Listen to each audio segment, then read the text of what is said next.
आप सभी स्टूडेंट्स का हमारे YouTube channel Neeraj English solution में एक बार फिर से स्वागत है। देखिए, मैं आप सभी विद्यार्थियों को जो कॉम्पिटिटिव एग्ज़ाम के लिए परीक्षा की तैयारी कर रहे हैं, सभी विद्यार्थियों को मैं बताना चाहता हूं कि वो कभी पहले तो वर्ड पावर को वो तैयार करते हैं। दूसरी चीज़ें वे लोग सेंटेंस स्ट्रक्चर को समझने की कोशिश करते हैं, है ना। वर्ड पावर, सेंटेंस स्ट्रक्चर, फिर वो कॉमन एरर पढ़ते हैं, यानी कि ग्रामेटिकल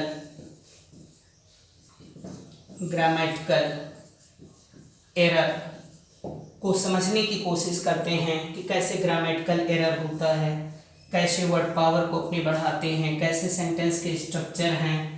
यानी कि कहना है मेरा कि सभी विद्यार्थी जो हैं वो इसको अलग अलग से पढ़ते हैं, लेकिन इस वीडियो में आप लोग ध्यान से देखिए और समझने की कोशिश करिए कि मैं इस हिंदी से अंग्रेजी जो अनुवाद है, ट्रांसलेशन है, उसके जरिए मैं आपको फॉर्मल इंग्लिश समझाने की कोशिश करता हूं कि किस तरह से आप अपने वर्ड पावर, अपने सेंटेंस स्ट्रक्चर और ग्रामेटिकल एरर को आप दूर कर सकते हैं और इस तरह से आप अपनी इंग्लिश को लगातार इम्प्रूव कर सकते हैं। देखिए, हम लोग आगे बढ़ते हैं। जैसे पहला सेंटेंस है आपके सामने कि अकबर मेवाड़ को जीतना चाहता था।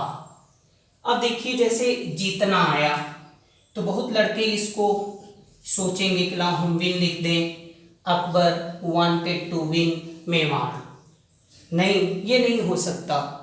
विन का अर्थ होता है खेल या प्रतियोगिता में जीतना। यहाँ पे मैं आपको बताता हूँ, यहाँ पे आप कौन सा शब्द लाओगे। यहाँ पे आपको लाना पड़ेगा अनेक्स या कॉन्कर। ओके, तो आप क्या लिखोगे मैं बता दे रहा हूँ। देखिए, क्योंकि बोर्ड पे ये सब लिखना, मैं घर से वीडियो बना रहा हूँ, इसलिए सब पॉसिबल नहीं है। आप लोग समझ लीजिए सुन के। अकबर मेवाड़ को जीतना चाहता था, Akbar wanted to win Mewar. ऐसा नहीं कहा जा सकता। अगर ऐसा कहा जा सकता है तो इनफॉर्मल होगा। अब आप अपने शब्द को बढ़ाइए, अपनी ग्रामेटिकल एरर को दूर कीजिए, इंग्लिश को और अधिक फॉर्मल बनाइए, ठीक है ना। तो आप क्या लिखेंगे, Akbar wanted to annex Mewar. Okay, चलिए अब आप दूसरे सेंटेंस को समझने की कोशिश करिए, ध्यान दीजिएगा। देखिए, क्या तुम भूत का सपना देखते हो। देखो, इसमें एक चीज मैं आपको बताना चाहता हूं कि एक होता है ड्रीम। ड्रीम के साथ जब हम लोग ऑफ का प्रयोग करते हैं तो इसका अर्थ होता है, समझते जाओ आप। ओके, और ड्रीम के साथ जब अबाउट होता है तब ये होता है जो हम लोग स्वप्न देखते हैं, ड्रीम देखते हैं सोते समय, उसको हम लोग अबाउट से बोलेंगे। जैसे मैंने कहा, क्या तुम कभी भूत का सपना देखते हो। तुमने कहा, no sir, I never dream about any ghost. Okay, तो ये ड्रीम बोलना पड़ेगा, ड्रीम अबाउट। और जैसे मैंने कहा कि without doing labour you can never dream of success. इसका अर्थ हुआ कि बिना परिश्रम के आप कभी भी सफल नहीं हो सकते हैं, यानी सफल होने का आप कल्पना नहीं कर सकते हैं, सफल होने के बारे में आप सोच नहीं सकते हैं। तो इसको आप अच्छे से जान लो कि ड्रीम ऑफ कब लगता है, ड्रीम अबाउट। मैंने आपको इशारा किया, इंगित किया। अब आप इस चीज को समझ जाएं कि आप कैसे गलत करते हो, आप कैसे सही कर सकते हो, ठीक है ना। ओके, देखिए, मैं और भी वीडियो लाऊंगा जिसमें मैं बहुत काफ़ी चीज़ें बताऊंगा कि गोस्ट क्या होता है, गोस्ट एप्रीशन होता है, गोस्ट होता है, डोपेलगेंगर होता है, भूत का आना, हांट होता है, ठीक है ना। समझिए कि स्पिरिट होती है, ठीक है ना। भूत का विज्ञान क्या होता है, इस समय अलग से वीडियो आपको बनाऊंगा, आपके लिए बनाऊंगा, तो आप लोग इसको समझिएगा। अब आप तीसरे वाक्य को समझने की कोशिश करिए। तीसरे पे आते हैं, ठीक है ना। जरा आप लोग मैनेज करिए, क्योंकि मैं ये वीडियो घर से बना रहा हूँ और ये टेम्परेरी एक बोर्ड है, ठीक है ना। मैं आपसे नहीं बल्कि आपके देर से आने से नाराज हूँ। देखिए इसमें भी वही समस्या है प्रेपोजिशन की। क्लियर। अब जैसे मैंने कहा एंग्री, एंग्री को आप देखते हैं एंग्री विद आप कह सकते हो पर्सन। क्लियर। यानी जिस व्यक्ति से आप नाराज होंगे वो होते हैं। और एंग्री फॉर जिस बात के लिए, यानी कि आप इसको मैटर कह सकते हैं। ठीक है ना। ओके। तो जैसे मैंने कहा कि मैं आपसे नहीं नाराज हूं, मैं आपके देर से आने से नाराज हूं। Clear. I am not angry with you but for your coming late. Okay, सही हो गया ये आपका। चलिए अब आप पांचवें वाक्य की तरफ बढ़िए, ध्यान देना। देखिए जब अगली वीडियो आएगी तो मैं उसको बहुत सिस्टमैटिक तरीके से यानी आपके लिए लिखूंगा, आप उसे बढ़िया समझेंगे। लेकिन मेरी ये कोशिश है कि अगर आप मुझे ध्यान से सुन रहे होंगे तो आप उसे समझ सकते हैं, कोई दिक्कत नहीं है। संसाधनों पे नहीं, हम लोग अपने पैशन से हर चीज़ सीखने की कोशिश करेंगे। आपसे मिले मुझे 2 वर्ष हो गए। देखिए अब आपको मैं एक बात बता देना चाहता हूँ कि 2 वर्ष हो गए। ध्यान देना, जब समय होना होता है कि 2 वर्ष हो गए, 10 वर्ष हो गए, 2 महीने हो गए, 4 महीने हो गए, समय होना। अब देखो मैं इसको पढ़ा रहा हूँ, अभी मैं इसमें केवल एक इशारा कर रहा हूँ, आप समझने की कोशिश करिएगा, क्योंकि मैं सोच रहा हूँ कि बहुत कम समय में अधिक से अधिक चीज़ मैं आपको पढ़ा सकूँ, क्योंकि वीडियो में हर चीज़ पॉसिबल नहीं है मेरे लिए। यहाँ भी समय होना, यानी समय होना का मतलब होता है समय बीतना। इसी को आप कहते हो समय गुजरना और समय व्यतीत होना। इसी को आप कहते हैं समय व्यतीत होना। ठीक है ना। आप ध्यान दीजिएगा। देखो समय होना, इसी चीज को आप पास कहते हो, और इसी चीज को और अधिक अगर आप फॉर्मल कहते हो ELAPSE इलैप्स। ओके, समय हो जाना। जैसे मैंने कहा कि आपने मुझसे पैसा लिया था कि मैं आपको 2 महीने में वापस कर दूंगा, बट 2 साल हो गए, 2 वर्ष हो गए। Clear.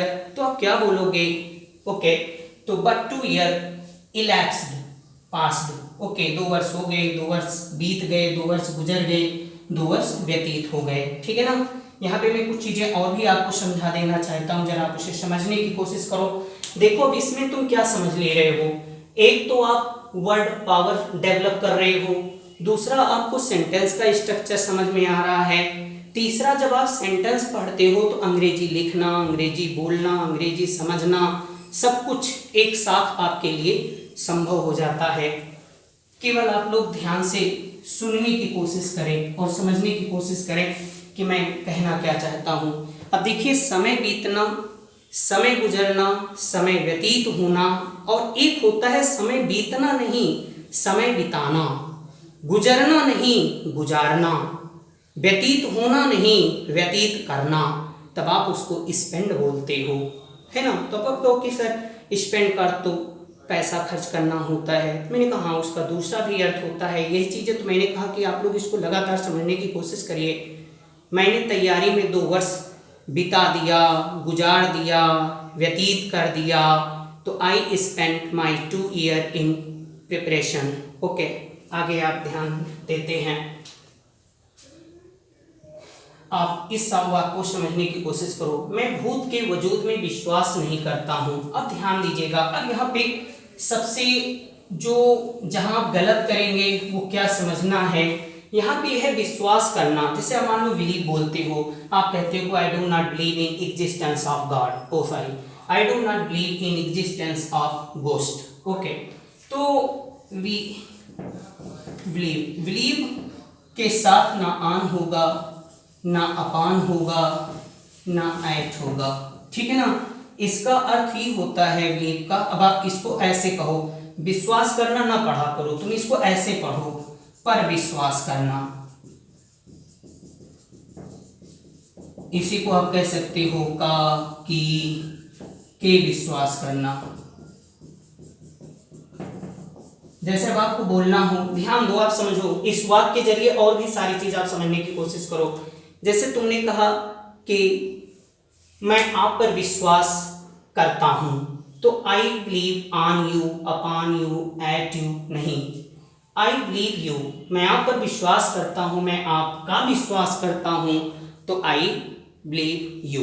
Okay, I believe on you, upon you, at you, ये नहीं होगा। अगर आप ये करेंगे तो वो ग्रामेटिकल एरर माना जाएगा, ग्रामेटिकल एरर होगा, राइट।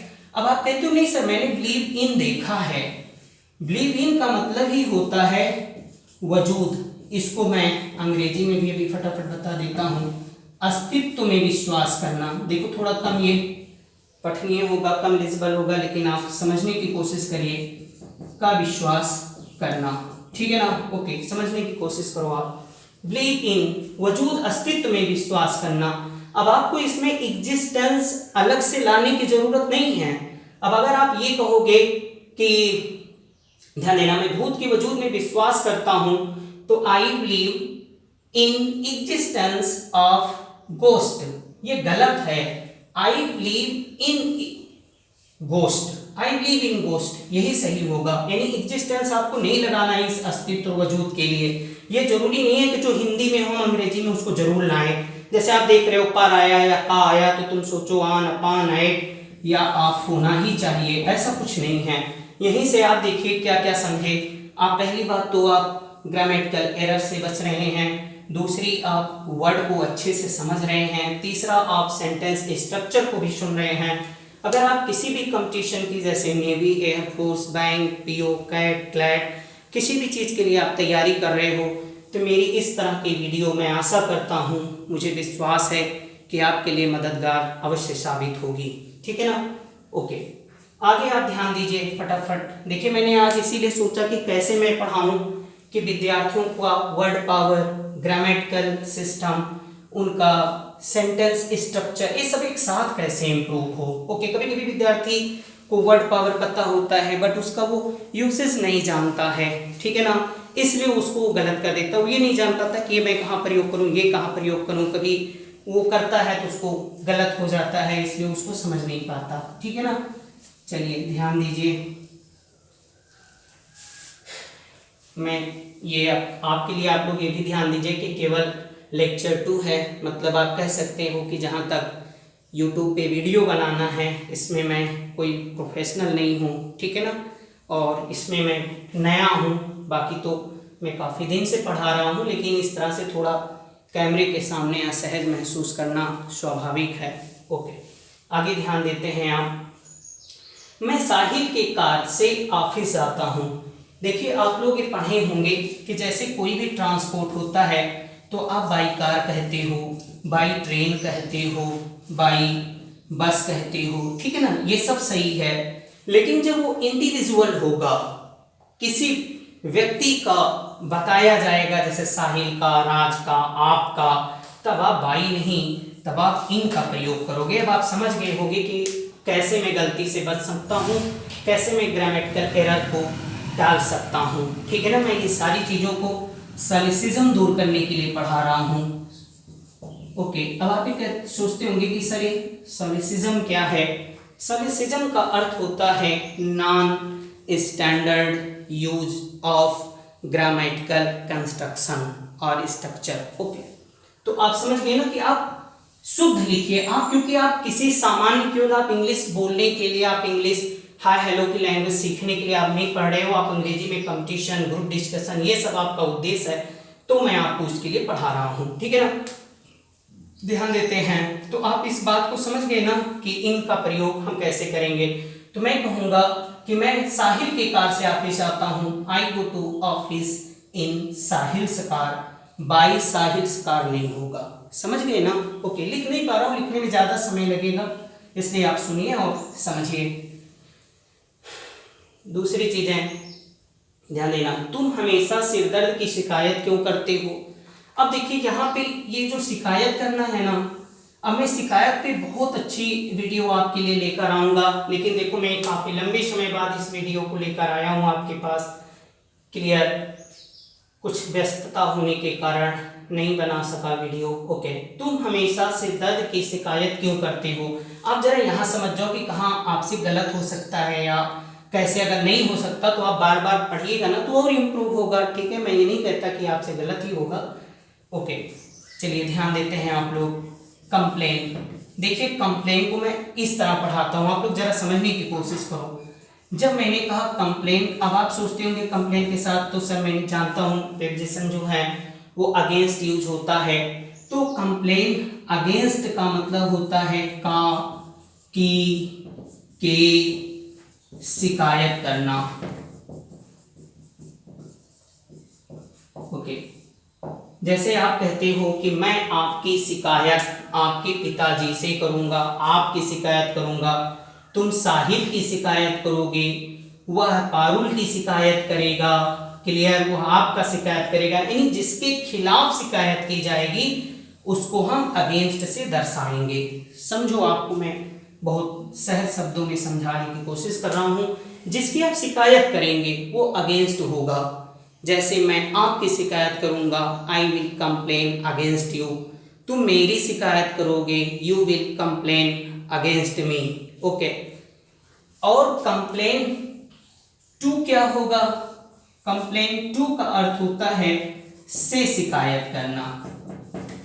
कंप्लेन टू का अर्थ होता है से शिकायत करना। यही सब सारी चीजें आप लोग सिस्टमैटिक ढंग से समझते रहते हो। से शिकायत, जैसे मैं आपकी शिकायत आपके पिताजी से करूंगा, तो आपकी अगेंस्ट यू, पिताजी से टू फादर। ओके, तो इस तरह से आप कहते हो कि I will complain against you to your father. Okay, तो इस तरह से आप करेंगे। लेकिन अब एक तीसरी चीज आती है, कंप्लेन अबाउट। कंप्लेन अबाउट क्या है? कंप्लेन अबाउट का मतलब होता है, ध्यान दो, ऐसे परेशानी, समस्या, व्यथा, पीड़ा बताना। अब आप इस शब्द को जरा समझने की कोशिश करो। हिंदी अगर आप इस तरह से नहीं समझते तो आप नहीं समझ सकते। क्लियर, कि परेशानी, समस्या, व्यथा, पीड़ा बताना, कंप्लेन अबाउट, यही चीज होती है किसी समस्या के बारे में बताना। जैसे तुमने कहा कि सर आप बोल रहे हो मुझे सुनाई नहीं दे रहा है, मैंने कहा नो, ऐसी बात तो नहीं है, कोई विद्यार्थी अभी तक इसकी कंप्लेन नहीं किया है। Okay, no student complains about it होगा, यानी कोई विद्यार्थी इस समस्या को नहीं बताता, ये पीड़ा ये व्यथा। हमने कहा कि जैसे अगर आजकल देखिए लोगों का जो रहन सहन है, खान पान है, वो काफ़ी अच्छा नहीं रह गया है। तो अक्सर आप देखिए कभी कभी क्या होता है कि नौजवान लोग भी कभी वो पीठ दर्द और घुटने की दर्द, वो इसकी शिकायत करते हैं। Even young man complain about knee pain, आप ऐसा कह सकते हैं, तो उसको अबाउट होता है ना।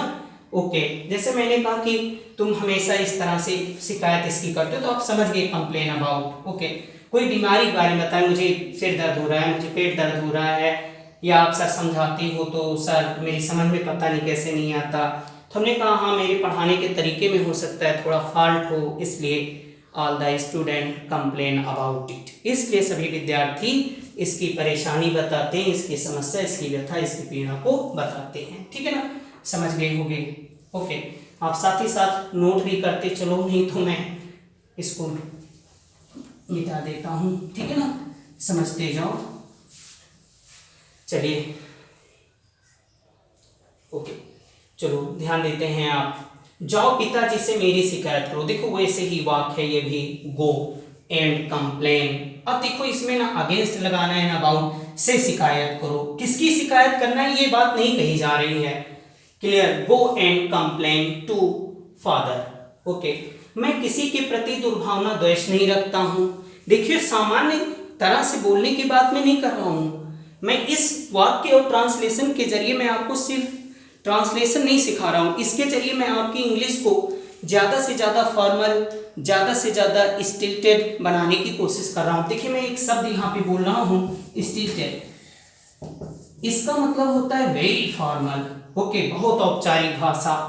क्लियर, ओके, अब आप इसको भी आप, चलिए इसकी कोई बात नहीं, लेकिन ऐसे ही मैं और वीडियो आपके लिए लाऊंगा। ठीक है ना, मैं किसी पर दुर्भावना नहीं रखता हूँ, तो आप इसमें नहीं बोलोगे कि आई do not have any malice, any ill will to one, I have no grudge to one। Okay, तो ऐसा तो बोल सकते हो, ठीक है, जनरल, ठीक है, आप बोलते भी हो, चलेगा भी जनरल में। लेकिन अगर कोई इसको कुछ और भी तरह से लिख सकता है और फॉर्मल बना सकता है, वो कैसे बनाएगा? ठीक है ना, आपके लिए देखो मैं एक शब्द लाया, HARVOUR। आप इस शब्द को पढ़े होंगे, इसका मतलब होता है बंदरगाह। अब आप मुझसे पूछोगे सर बंदरगाह क्या होता है, यही सब तो आपको और भी मैं आगे बताऊंगा। बंदरगाह का मतलब होता है जहाँ से इंपोर्ट और एक्सपोर्ट होता है, जहाँ से इंपोर्ट और एक्सपोर्ट किया जाता है, ठीक है ना। ओके, तो उसको हम लोग हार्बर कहते हैं। समझो मेरी बात को, ध्यान देते हैं। तो हार्बर जो है हम लोग इसको बोलते हैं बंदरगाह कहते हैं, ठीक है ना। अब ध्यान दीजिएगा, और इसी हार्बर का अर्थ होता है कि मन में द्वेष, क्लियर, वैमनस की भावना रखना, ठीक है ना। अब आप इस शब्द को, अब देखिए जैसे जो चीज मैं आपको पढ़ा दूं, पहली बात तो देखो बहुत विद्यार्थी कहते हैं कि सर हमारे किताब में ऐसा है, मेरी किताब में ऐसा, ठीक है। मैं आपको यहाँ पे एक बात बहुत हिदायत देना चाहता हूँ, जब भी आप किसी भी पढ़ाई हुई चीज को मेरे, अगर आप और अच्छे से समझना चाहते हो तो जैसे कैम्ब्रिज है या ऑक्सफोर्ड है, आप इनको थोड़ा सा समझने की कोशिश करिए, ठीक है ना। आप देखिए जाके वहाँ पे, आज आपके पास हाथ में ही सारी जितनी भी दुनिया की डिक्शनरी हैं वो आपके हाथ में रहती हैं। आप मेरी बात समझ रहे हो, आप उसको जाइए और समझनी, इसको पूरा पढ़ने की कोशिश कीजिएगा, तो आपको समझ में आएगा कि हाँ सर कुछ सही कह रहे थे, हाँ इसको हम और फॉर्मल लिख सकते हैं। कभी कभी जब आप कंपटीशन में होते हो तो देखिए जो कंप्रीहेंशन होता है उसमें ऐसे शब्द लिखे जाते हैं, तब हम लोग वर्ड पावर में अच्छे होने के बावजूद भी, है ना, हमारी जो है वो कॉमन एरर भी हमारी अच्छी होती है, हम लोग उसको भी कर लेते हैं, लेकिन आगे चल के हम लोगों का बहुत अच्छा नहीं हो पाता, ठीक है ना। तो अब आप इसको समझो, मेरी बात को ध्यान दो यहाँ कि तुम अचाओ, ये है सॉरी ये भी हो गया, चलिए ठीक है पढ़ लो। मैं किसी के प्रति दुर्भावना द्वेष नहीं रखता हूँ। I do not harbour ill will, भी आप कह सकते हो। देखो इल विल द्वेष होती है, दुर्भावना मैलिस। अब इस सब मैं बाद में डिफाइन करूंगा कि what is malice, what is ill will. मतलब दूसरे को नुकसान पहुंचा देने की भावना को हम द्वेष कहते हैं ना, दूसरे को नुकसान, दूसरे की हानि, दूसरे का बुरा चाहना, ये सब होता है मैलिस और इल विल। ओके, तो I do not harbour any ill will to one, किसी के प्रति मैं नहीं रखता हूं। अब ध्यान दो, अब आप लिख लोगे ना। अब अगला मैं आपसे पूछता हूं, ध्यान दीजिएगा आप, देखिए अब धन या पैसा भेजना बहुत आसान है हमको, चलो इसको अंग्रेजी में बोलो तो आप क्या बोलोगे कि now sending money is so easy, now to transfer money is so easy. ये सब गलत है, क्लियर। अब गलत मैं नहीं कह सकता, लेकिन ये मैं जरूर कह सकता हूँ कि बहुत फॉर्मल नहीं है, ठीक है ना, गलत नहीं कह सकता। हाँ, लेकिन कंपटीशन अगर आप तैयारी कर रहे हो, आप एक बड़े पर्पज के लिए लगे हो, तो आप इसको और कैसे अच्छा फॉर्मल लिख सकते हो। अब धन या पैसा भेजना बहुत आसान है, तो आप कहते हो transfer money is so easy, now sending money is so easy. But अब आप इसको कैसे कहोगे, देखो समझो, अब इसको एक शब्द के लिए मैं यहाँ पे ले आया। देखो आप, रिमिट का अर्थ ही होता है धन भेजना। ओके, ये मेरे दिमाग की उपज नहीं है ना, आप इसको खुद भी पता कर सकते हो, you can find out by yourself. Okay, धन भेजना यानी इसका ही अर्थ होता है सिर्फ सेंड मनी। अब देखिए आपको सेंड लिखने की और मनी लिखने की अलग से जरूरत नहीं है कि sending money is so easy, now sending money is so easy, वैसा आपको कहने की जरूरत नहीं है। अब आप सिर्फ इसका नाउन क्या होगा, रिमिटेंस, तो आप लिखते हो now remittance is so easy, very easy. Okay, हो गया बस। तो रिमिटेंस का मतलब ही हो गया सेंडिंग मनी, किसी विशेष काम के लिए पैसा को भेजना रिमिटेंस होता है। देखिए पहले मनी ऑर्डर आता था तो कितना टाइम लगता था, तो आप फटाफट remittance is so easy. Okay, चलिए फिर से हम लोग अपने टॉपिक पे आते हैं, मिटा देते हैं इसे, आप लोग सुन चुके होंगे, लिख भी चुके होंगे। ओके, नहीं लिखे हो एक बार फिर से बता देते हैं, रिमिटेंस REMITTANCE, बहुत सहज तरीके से सीखिए। ओके, तुम मुझसे बेहतर कर सकते हो। मैं कहता हूँ कि चलो इसे बोलो, तो तुम कहते हो sir you can do better than me.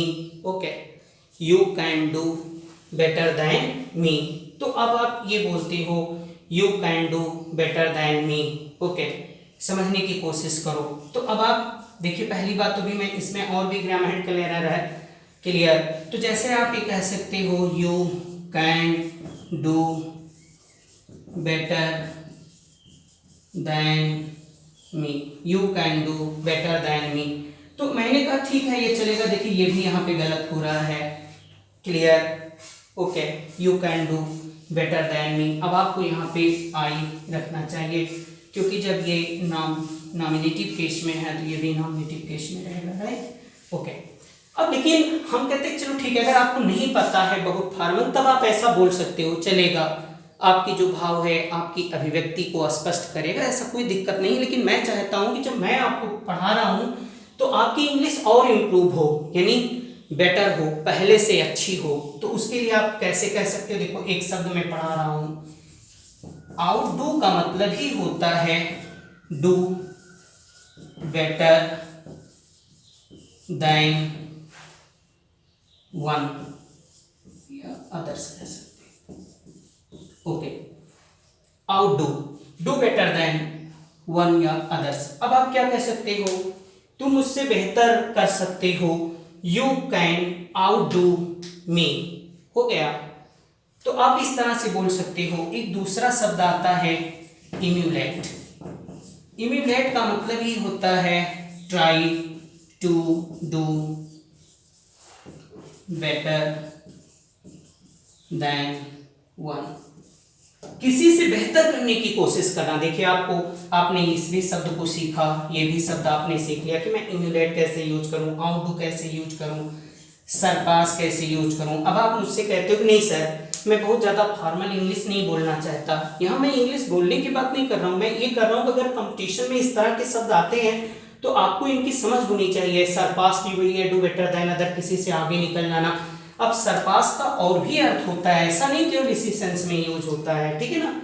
तो इस तरह से आप कह सकते हो कि तुम मुझसे बेहतर कर सकते हो, you can outdo me, you can emulate me. Okay, अब आप इस बात का भी ध्यान रखेंगे कि मी कहें कि आई कहें, मैंने आपको समझा दिया है ना।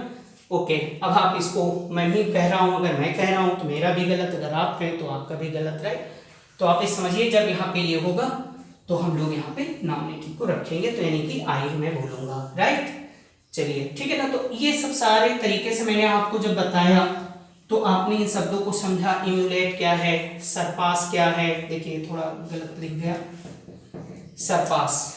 ओके, देखिए मेरी कोशिश क्या थी इस वाक्य में, इन वाक्यों को पढ़ाने में, मेरी सिर्फ एक ही कोशिश है आप लोगों के लिए कि आप लोग वर्ड पावर को समझें, ओके, ग्रामेटिकल सेटिंग को समझें, और आप लोग जो हैं वो सेंटेंस को भी आप धीरे धीरे आप समझने की कोशिश करिए। तो आपको इससे एक साथ ही आप कई सारे क्षेत्र में अंग्रेजी के जैसे वर्ड पावर है, ग्रामेटिकल स्ट्रक्चर है, इसमें आप बहुत अच्छा कर सकते हैं, ठीक है ना।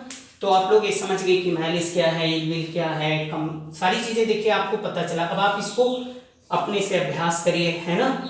और मैं इस समय मैं आप लोगों को बता देना चाहता हूं कि जैसे मैं आप लोगों को एक लाइव क्लास पढ़ा रहा हूं, यदि किसी विद्यार्थी को, जो भी विद्यार्थी मुझसे लाइव क्लास लेना चाहते हैं वो मेरे व्हाट्सएप नंबर 9198285147 इस पे वो